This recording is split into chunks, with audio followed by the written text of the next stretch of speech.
Ils courent se mettre à l'abri. Dans chaque lieu sûr. Comme ici, avec ce parking souterrain.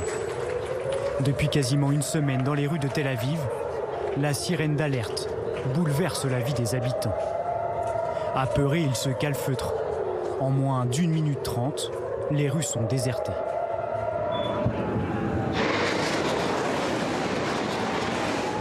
Tout à coup, le ciel s'éclaire, illuminé par une pluie de roquettes tirées depuis Gaza.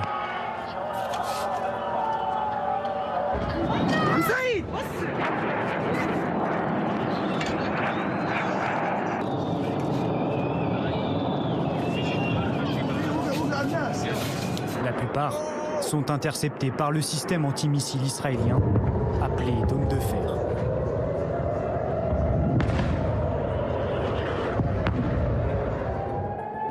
Un bouclier pour contrer les centaines de roquettes tirées chaque jour par la branche armée du Hamas.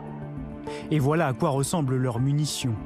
Ici, une roquette de type A120 chargée de 40 à 60 kg d'explosifs, avec une portée pouvant dépasser les 100 km.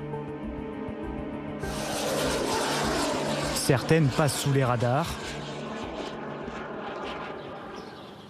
et viennent exploser en plein cœur des villes, comme ici à Lod. Alors comment en est-on arrivé à un tel déchaînement de violence? Pour comprendre, il faut remonter aux prémices du Ramadan début avril. À Jérusalem-Est, la porte de Damas, lieu d'accès à l'esplanade des mosquées pour les Palestiniens, est contrôlée par les forces de l'ordre israéliennes. Jusqu'au dernier vendredi du mois saint du Ramadan, jour de la grande prière. Plusieurs dizaines de milliers de fidèles sont alors rassemblés.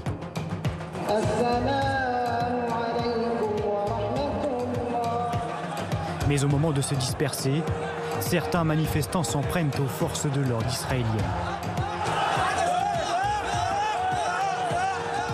Une colère qui dégénère en émeute.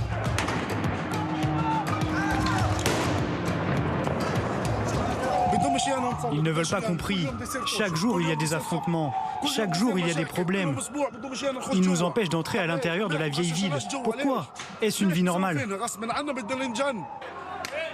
Autre sujet de discorde, une décision de justice israélienne. À l'origine, il y a cette menace d'expulsion pour au moins 4 familles palestiniennes qui vivent dans des appartements depuis des décennies, mais ces appartements appartenaient avant 1948 à des familles juives qui voulaient les récupérer. Et la Cour suprême devait se prononcer lundi justement pour dire si oui ou non les Juifs pourraient récupérer ces appartements, et c'est cela qui a mis le feu aux poudres. S'ensuit une escalade de violence. Du côté de l'État hébreu, Tsahal prépare ses attaques et cible les leaders du groupe islamiste. Ce n'est que le début. Nous allons leur infliger des coups qu'ils ne peuvent même pas imaginer. Les dégâts sont considérables. Derrière un nuage de fumée noire, les immeubles s'effondrent, les uns après les autres.